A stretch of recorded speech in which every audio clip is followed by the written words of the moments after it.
Welcome back to more Explorers of Darkness. Last time we started the expedition, and this time, well, we're still on the expedition. It's time to progress and try to figure out what the hell's going on with this whack-ass fog. But first, it's time to go to the forest path. I like, by the way, that this little story cutscene plays, even if you pick forest path on your first go-through. I say your first go-through as if you're allowed back here after picking, the actual correct option. Well, before we head out, though, it's kind of funny, now that I think about it. Everybody else just left this way, and apparently nobody noticed this at all. Well, they must be dumb. What the fuck? No?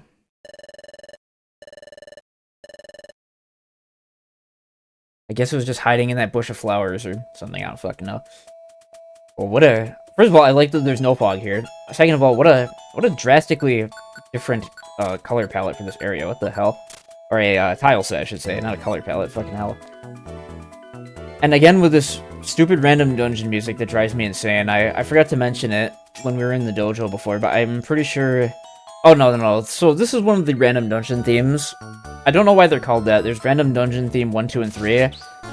And they're pretty much just like miscellaneous dungeon themes. I don't really know why they're called random dungeon themes.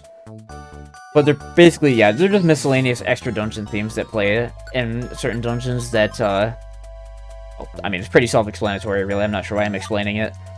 Point is, in the dojo in this game, one of those themes is used. I don't remember which number it is, but it gets used for the dojo. And it drives me fucking insane. I think the song sucks. And then in Explorers of Sky, they made a new dungeon theme specifically for the dojo dungeons that is like a remix of the Rescue Team dojo dungeon theme. And it's really good. But unfortunately, we're not going to be able to hear it, because again, it's not in this fucking game. Yeah, and the dojo is a little irrelevant. I don't really see myself going back there. Probably at any point for the rest of the playthrough. I've had playthroughs before where I got, like, all the way through the post-game story and was, like, officially in the post-game. And, like, I went into the dojo for the first time and still got, like, the first-time dojo cutscene, because that was the only time I'd ever entered at that point. Funny.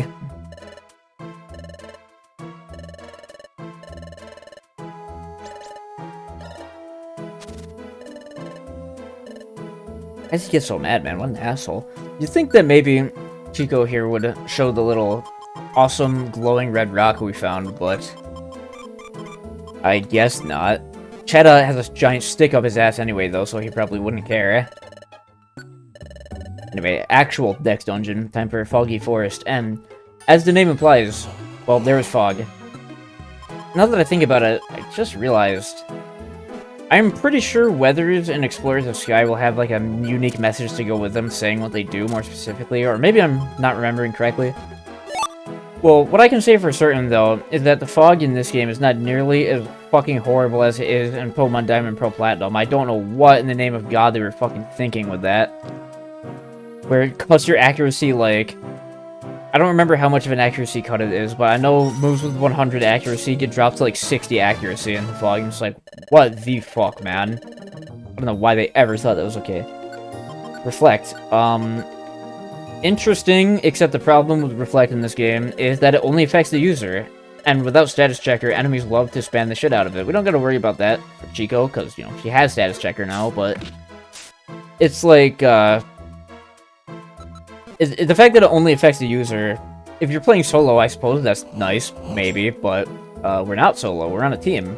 I would hope Chico can back me up with a move like that, but I guess not. I don't think Chikorita ever gets Helping Hand or anything either, so I don't know what kind of support value Chikorita can play for the team later on in the game. Of course, when we get to, if we ever end up getting really deep into, like, the meat of the post-game, well, I guess Chikorita would still stick around. Because Chikorita is in whichever IQ group gives fast friends, so if we ever wanted to recruit Kecleon, we would need her. I guess we could replace her with something like Mew or like Manaphy later, but that'd be rude. Again, getting way ahead of myself now, though. That's not going to be anything that's happening for a really fucking long time, so just focus on what is happening right now. And what is happening right now is we're getting assaulted by Johto shitmons. That's kind of rude, because Smeargle is actually pretty chill. In fact, Smeargle is probably just straight up arguably the best Pokemon in the entire game. just because of the fact that it can get any move. And in PMD, stats don't matter as every Pokemon can cap all their stats, which means you can put some absolutely insanely broken combinations of moves on Smeargle. What? Holy shit. 2 gummies, wow. If we were in a later dungeon, I would assume this is a monster house, but got some good shit. Let's eat it. Ooh, non-trader. Not bad. Our first nice IQ skill for the player. Being, you cannot hit allies when confused. That's really good. I'm pretty sure that is one that, like, I think every IQ group gets non-trader, and I mean, it's a nice one to have. There's literally no reason to not have it on at all times. But another Luminous Orb, wow. Is it this Buneary that's holding it? No. Some interesting things about Buneary. One, I believe it's... I don't know if it's the first, but it's one of the version-exclusive Pokemon that only appears in Darkness, so that's novel.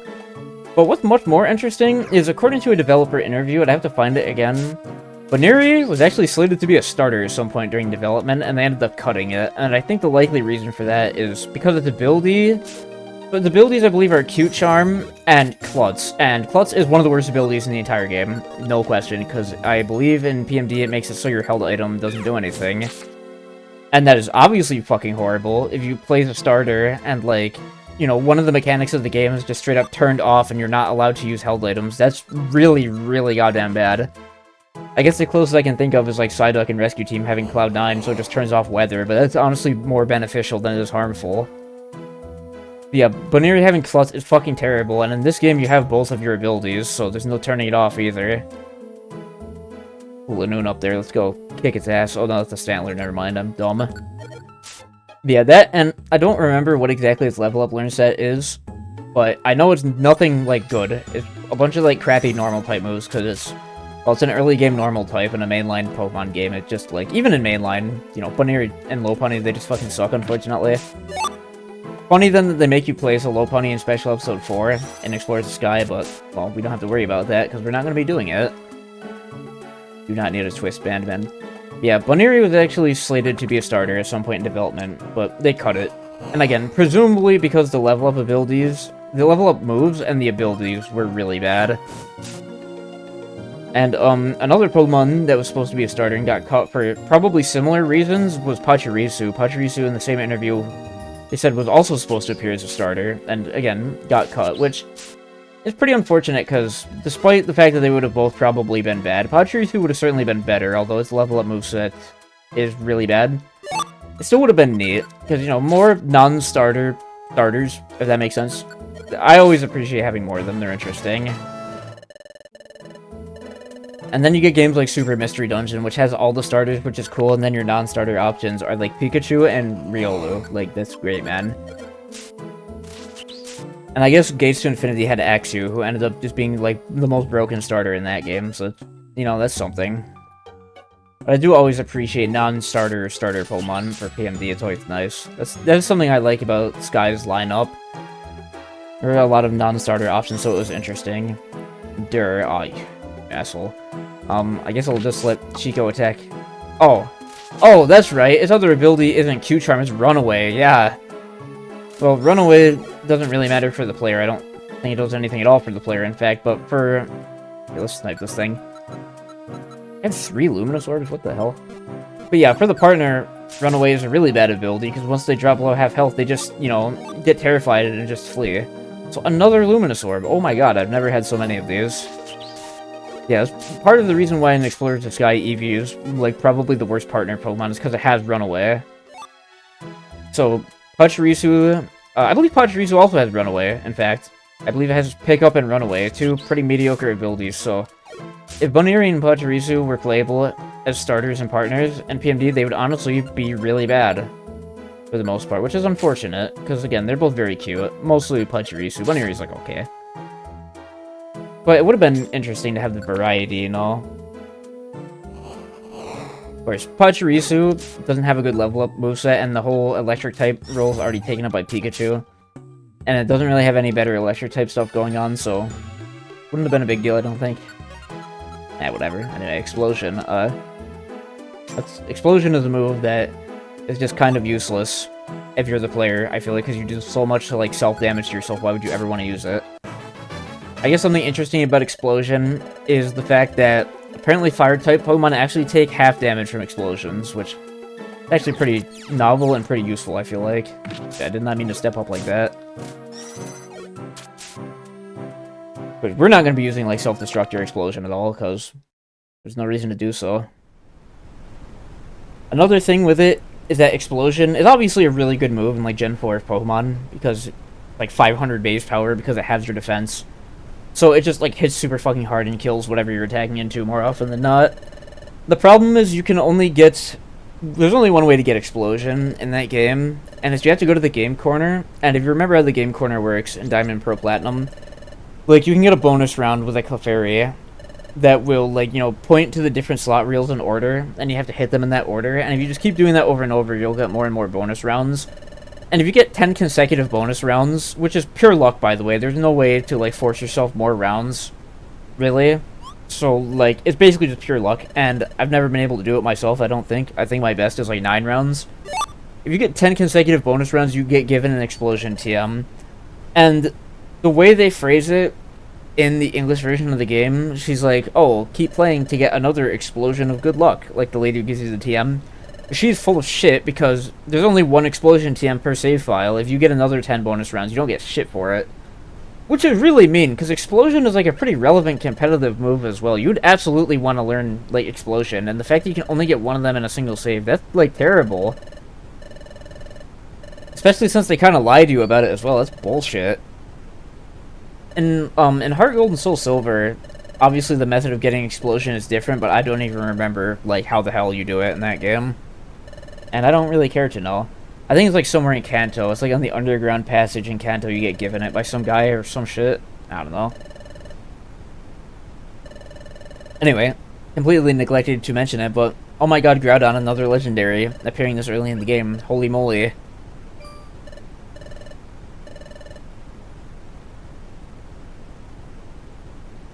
Here Chico goes, fucking power leveling in front of Corphish, explaining that I can have schizophrenic delusions when I touch stuff. Probably thinks we are insane right now.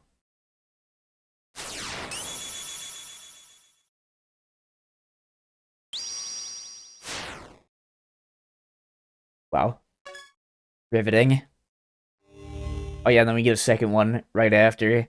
Gonna fucking go find a bush to throw up in after because of the weird headache.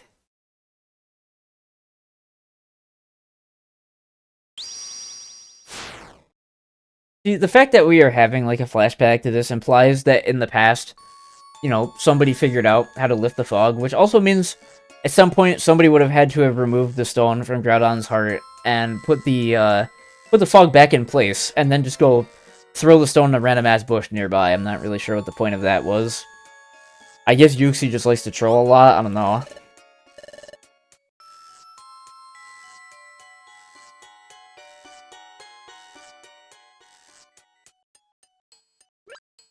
I like that they have to put so much attention in this, like... I get this is a kid's game, and also this is a Chunsoft game, so they love to, you know, just explain this shit 40 billion times and show flashbacks like this, but, like... I don't think the flashback for this was very necessary. You know, I think it's pretty easy to put 2 and 2 together.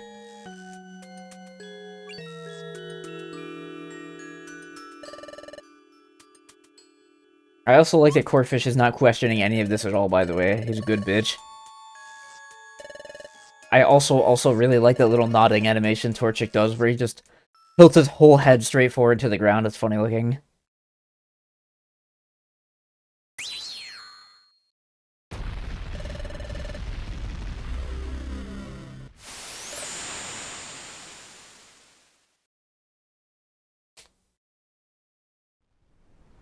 Wow, we did it. I like you can see the sun on the top screen as well. This whole section of the game, I feel like everything right here was Fogbound Lake. I feel like they probably set everything up like this just so they could show off the cool touchscreen stuff. Or, I'm sorry, the cool, like, 2-screen stuff, you know, for the DS. Because they didn't really do anything like that with Blue Rescue Team, considering, you know, Red Rescue Team was on the GBA, and that game only had 1 screen.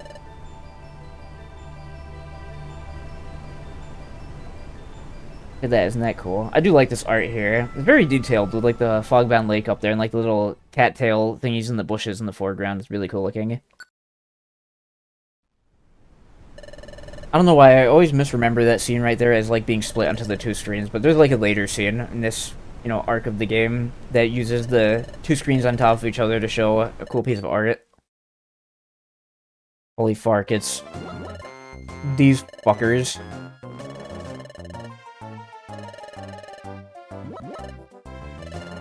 These guys are total idiots, and they don't really plan ahead very well, because they're under the assumption that there's a treasure at all.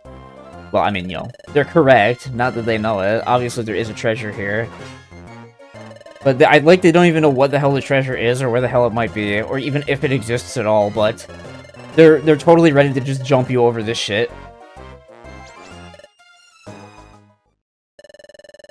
I like that Zubat has nothing to do with this combo, by the way. He just sits back in the cuck chair and watches.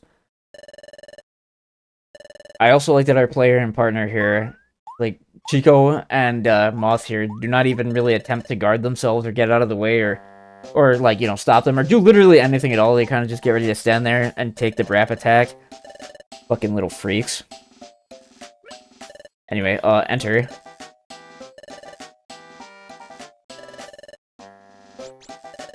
So real talk, was Wigglytuff just being like retarded in this scene, or is this just like the most god tier rage bait of all time?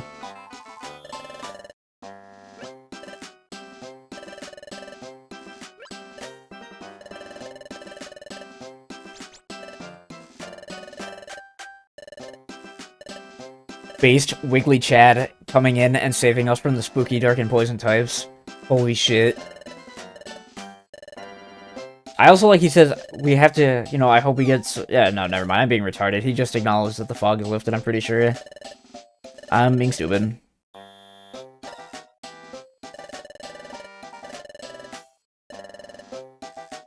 Yeah, no, Wigglypuff, yeah, fucking... Wigglytuff is 1,000,000,000% pretending to be retarded and rage baiting here. It's actually kind of immaculate.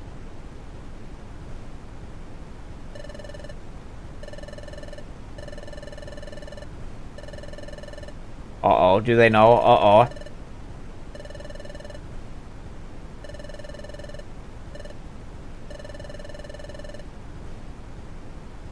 It's actually a very interesting line of dialogue there. Rumor has it Wigglytuff has an unbelievably precious treasure, and I guess you could infer that that is referring to the, like, the Defend Globe, except that special episode where he obtains it doesn't actually exist in Time and Darkness, which means...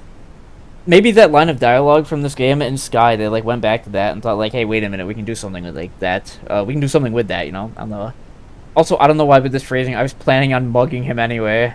That's really amusing to me. It's so like so blunt. It's funny. I'm also really curious as to what exactly their plan is here. I guess the plan is to jump Wigglytuff, steal all this shit, and then just run away and never, you know, go to the guild ever again.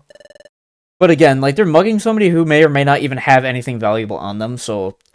I don't know, Team Skull is just kind of fucking stupid. Anyway. So, something I just noticed about this area... First of all, this is a really nice dungeon theme, it's really good.